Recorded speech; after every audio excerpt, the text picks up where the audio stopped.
Alors Axel, comment ça se passe tes vacances?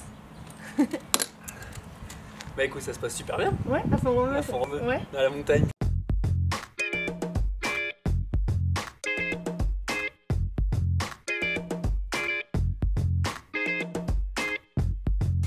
Indispensable outils. pour la natation, maillot de bain, serviette, lunettes et bonnet. C'est ma coach en 2008 qui faisait les étapes de Coupe de France l'été. Et vu que moi je faisais rien et que je restais dans ma chambre à jouer aux jeux vidéo, elle m'a proposé de venir avec eux, avec tout le club, pour voir comment ça se passait.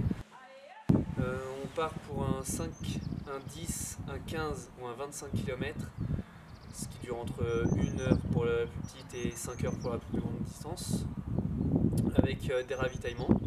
Des ravitaillements souvent toutes les 30 minutes.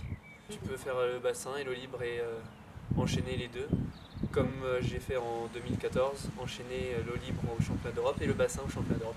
Je me suis plus spécialisé sur l'eau libre car c'était plus long et que je me sens vraiment à l'aise. Tout ce qu'il faut travailler à l'entraînement, c'est l'endurance, l'explosivité, car quand on arrive au bout de 25 km et qu'il y a quelqu'un à côté de toi, il faut quand même être très fort au sprint, donc il faut bosser la vitesse.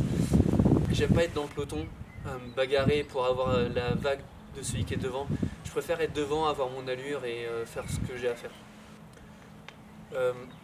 J'ai un profil assez positif aux effets de l'altitude, sur tout ce qui est sur l'organisme. On y avait déjà fait 3 semaines avant les championnats. On vient régulièrement 2-3 fois par an du coup, et ça me réussit plutôt pas mal.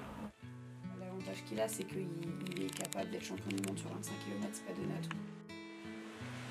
Il m'a absolument jamais, même quand il s'est pas qualifié au jeu, qu'il a pris des roustes, machin, il m'a jamais dit j'en ai marre de nager.